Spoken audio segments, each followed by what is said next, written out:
Hello student, देखिए व्याकरण का हम 10th का लेकर आए हैं। वर्ण वर्ण यानी ध्वनि। ध्वनि से आपको आठ आठ क्वेश्चन पूछे जाएंगे। इससे 8 ऑब्जेक्टिव आपको पूछे जाएंगे। कितना ऑब्जेक्टिव? 8 ऑब्जेक्टिव आपको इसमें पूछे जाएंगे। जरूरी से पढ़िएगा। जो नया स्टूडेंट है चैनल को सब्सक्राइब जरूर कीजिएगा। जो 2025 में परीक्षा देने वाला है, इस आपको वर्ण ध्वनि से आपको 8 क्वेश्चन ऑब्जेक्टिव आएंगे। ठीक है, इसलिए याद करते जाइए और पढ़ते जाइए साथ में। ठीक है, पहला क्वेश्चन देखिए।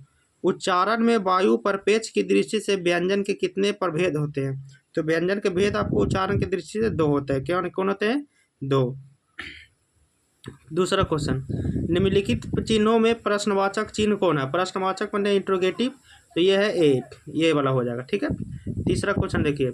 तीसरा, हिंदी में अनुनासिक वर्णों की संख्या कितना है? अनुनासिक वर्णों की संख्या कितना है? तो हिंदी में अनुनासिक वर्णों की संख्या 5 है। कितना है? 5 है। ठीक है, अगला क्वेश्चन की ओर चलते हैं। चौथा देखिए। चौथा दिया हुआ है, जा का उच्चारण स्थान क्या है? जा का उच्चारण स्थान क्या है? तो जा का उच्चारण स्थान तालु है। क्या है? तालु। ये 2024 से पूछा गया है, ध्यान दीजिएगा। पांचवा क्वेश्चन देखिए। निम्न में से कौन महाप्राण व्यंजन है? महाप्राण व्यंजन है, तो महाप्राण व्यंजन कौन होता है? ठ। क्या होता है? ठ। ठ जो होता है महाप्राण व्यंजन है। छठा क्वेश्चन देखिए। निम्न में से कौन सा अघोष वर्ण है? निम्न से कौन सा अघोष वर्ण है? तो अघोष वर्ण छ कहलाता है। कौन कहलाता है? छ कहलाता है। इसे VVI इंपॉर्टेंट क्वेश्चन बता रहे हैं, ऑब्जेक्टिव। छठा के बाद सातवां क्वेश्चन देखिए। सातवां है, निम्न में से कौन हिंदी में उद्धरण चिन्ह के कितने रूप होते हैं? तो उद्धरण चिन्ह के रूप होते हैं आपको 2। कितने रूप होते हैं? 2 होते हैं। आठवां क्वेश्चन देखिए। निम्न में कौन ऊष्म व्यंजन है? निम्न में कौन ऊष्म व्यंजन है? तो ऊष्म व्यंजन दंटिसा है। कौन कहलाता है? ऊष्म व्यंजन दंटिसा कहलाता है। नौवां देखिए। पा का उच्चारण क्या है? तो पा का उच्चारण स्थान होठ होता है। क्या होता है? होस्ट होता है। 10वां क्वेश्चन देखिए। व्यंजनों के नीचे जब एक तिरछी रेखा यानी ये लगाई जाती है तो इसे क्या कहते हैं? माने ये क्या है चिन्ह? तो इसको कॉमा बोला जाता है। क्या बोला जाता है? सॉरी, हलांत बोला जाता है। इसको क्या बोला जाता है? हलांत बोला जाता है। कॉमा इस टाइप होता है, ये हलांत कहलाता है। यह हो जाएगा 10वां के डी। 11वां देखिए।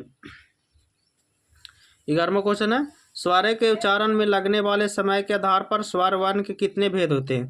तो स्वर वर्ण के भेद आपको जानकारी होना चाहिए। 3 होते हैं। कितना होते हैं? 3 होते हैं। चा का उच्चारण स्थान क्या है? तो चा का उच्चारण स्थान आपको तालु हो जाएगा। चा का उच्चारण स्थान तालु हो जाएगा। 13 क्वेश्चन देखिए। निम्नलिखित में अंतस्थ व्यंजन कौन है? निम्नलिखित में अंतस्थ व्यंजन कौन है? तो ये अंतस्थ व्यंजन आपको ला हो जाएगा। कौन हो जाएगा? ला हो जाएगा। 14 क्वेश्चन देखिए। निम्नलिखित एक मात्रिक स्वर निम्न में से कौन है? एक मात्रिक स्वर निम्न में से कौन है? तो स्वर ह्रस्व स्वर कहलाता है। ह्रस्व स्वर का भेद है। 15 क्वेश्चन देखिए। मुक्ताक्षर की अंतिम ध्वनि क्या होती है? तो मुक्ताक्षर की अंतिम ध्वनि स्वर होती है। कौन होती है? स्वर होती है। अगला क्वेश्चन देखिए, 15वां क्वेश्चन। मुक्ताक्षर हो गया। 16 देखिए। निम्नलिखित चिन्हों में इकहारा उदाहरण किस चिन्ह कौन है? इकहारा, तो इकहारा कौन है? इसमें चिन्ह है, तो इकहारा चिन्ह आपको ये कहलाता है, इकहारा चिन्ह कहलाता है। ला, ला कौन व्यंजन है? ला कौन व्यंजन है? 17 क्वेश्चन है, ला कौन व्यंजन है? तो ला व्यंजन है अंतस्थ व्यंजन। कौन है? अंतस्थ व्यंजन ला कहलाता है। 18 क्वेश्चन, किसकी अंतिम ध्वनि स्वर होती है? किसकी अंतिम ध्वनि स्वर रहती है? तो किसकी अंतिम ध्वनि स्वर होती है? तो इसका होता है मुक्ताक्षर की अंतिम ध्वनि क्या होती है? स्वर होती है। 18 क्वेश्चन हो गया। 19वां क्वेश्चन की ओर चलते हैं। 19वां क्वेश्चन है, देखिए 19वां क्वेश्चन दिया, छात्र कौन सा व्यंजन कहलाता है? तो 19वां का हो जाएगा छी, ये संयुक्त व्यंजन कहलाता है। कौन सी व्यंजन कहलाता है? संयुक्त व्यंजन कहलाता है। अगला क्वेश्चन देखिए 20वां। वर्णों के उच्चारण समूह को क्या कहते हैं? वर्णमाला। क्या कहते हैं? वर्णमाला कहते हैं। 20 हो गया। 21वां देखिए। निम्नलिखित विराम चिन्हों में विषमादि बोधक चिन्ह कौन है? तो विषमादि बोधक, ये इस तरह का चिन्ह को विषमादि बोधक कहलाता है। 22वां क्वेश्चन देखिए। हिंदी में ह्रस्व वर्ण कितने हैं? तो हिंदी में ह्रस्व वर्ण कितने हैं? 4 है। कितना है? 4। 23वां क्वेश्चन देखिए। आ का उच्चारण स्थान क्या है? तो आ का उच्चारण स्थान आपको कंठ कहलाता है। कहाँ से उच्चारण होता है? कंठ से। 24वां क्वेश्चन देखिए। रा तथा री का उच्चारण स्थान कौन है? तो रा तथा री का उच्चारण स्थान मूर्धा कहलाता है। 25वां क्वेश्चन देखिए। निम्नलिखित में घोष वर्ण कौन सा है? घोष वर्ण कौन सा? तो घोष वर्ण हा है। कौन सी है? हा। 26वां क्वेश्चन देखिए, 26वां क्वेश्चन है, निम्नलिखित में किसका उच्चारण कंठ से होता है? तो कंठ आपको पता है, तो कंठ आपको खा का उच्चारण होता है। किसका होता है? का, खा, गा का इसे कंठ से उच्चारण होता है। अगला क्वेश्चन देखिए 27वां है, हिंदी में अंतस्थ वर्ण की संख्या कितने हैं?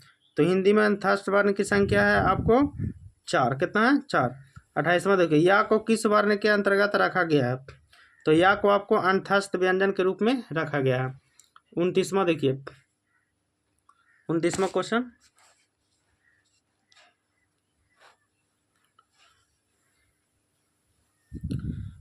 निम्नलिखित में अघोष वर्ण कौन सा है? तो अघोष वर्ण आपको कौन सी होगा? अघोष वर्ण आपको चा कहलाएगा। सा, तलाबी सा का उच्चारण कहाँ से होता है? तो तलाबी सा का उच्चारण तालु से। ठीक है। 31वां क्वेश्चन देखिए, 31वां दिया हुआ, ई का उच्चारण स्थान क्या है? तो ई का उच्चारण स्थान तालु कहलाता है। कहाँ से होता है ई का उच्चारण स्थान? तालु से। ला, ला का उच्चारण स्थान कहाँ से होता है? तो ला का भी उच्चारण स्थान आपको तालु से होता है। 33 क्वेश्चन, व्यंजनों के अंत में ये लगने वाला क्या कहलाता है? फिर आया, तो ये इसके मतलब होता है आधा। ये हलंत के मतलब क्या होता है? आधा। इस चिन्ह को हलंत बोले, इसका मतलब होता है आधा। अगला क्वेश्चन देखिए, 33 हो गया। 34वां क्वेश्चन, 34वां क्वेश्चन, द का उच्चारण स्थान क्या होता है? तो द का उच्चारण स्थान आपको दंत होता है। क्या होता है? दंत। अगला देखिए 35वां, आ ई उ वर्ण क्या है? तो आ ई वर्ण क्या है? दीर्घ स्वर। क्या है? दीर्घ स्वर है। अगला क्वेश्चन देखिए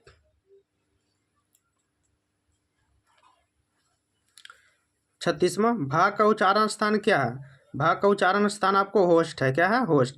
और 37वां, अंगा का उच्चारण स्थान क्या है? अंगा का उच्चारण स्थान भी कंठ कहलाता है। 38वां क्वेश्चन देखिए, ट्वार्गिना का उच्चारण स्थान क्या होता है? मूर्धा। ट्वार्गिना का उच्चारण स्थान क्या होता है? मूर्धा। क्या होता है? मूर्धा। 38वां हो गया। 39वां क्वेश्चन की ओर चलते हैं।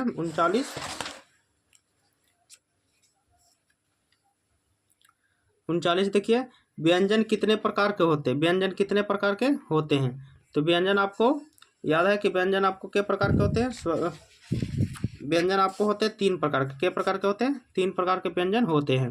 40वां क्वेश्चन देखिए, 40 दिया हुआ, गा का उच्चारण स्थान क्या है?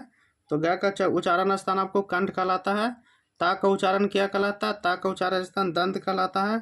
43वां क्वेश्चन देखिए, 42 क्वेश्चन देखिए, 42 है, छा का उच्चारण स्थान क्या होता है? तो छा का उच्चारण स्थान तालु होता है। धा का उच्चारण क्या होता है? ता था धा, तो तालु होता है। 43 के सी हो जाए, सॉरी दंत होता है धा का। 44वां क्वेश्चन देखिए, 44 है, एक ध्वनि जब 2 व्यंजनों से संयुक्त होती है तब कहलाती है संयुक्त व्यंजन। क्या कहलाता है? संयुक्त व्यंजन। फा का उच्चारण क्या होता है? होस्ट होता है। फा का उच्चारण स्थान होस्ट होता है। अगला है 46वां क्वेश्चन, टा का उच्चारण क्या होता है? तो टा का आपको उच्चारण स्थान तालु होता है। 46 के ए हो जाएगा। आपको देखिए, निम्न से चिन्हों में कौन योजक है? कौन योजक का चिन्ह है? तो योजक का चिन्ह कौन है? ये कहलाता है योजक का चिन्ह। ठीक है। इससे आपको 8 क्वेश्चन आवेंगे जो बहुत इंपॉर्टेंट है इंटर और मैट्रिक के एग्जाम के लिए, जो जरूरी पढ़िएगा। सब सेम आते हैं क्वेश्चन, इसलिए ध्यान से पढ़िएगा। Thank you student.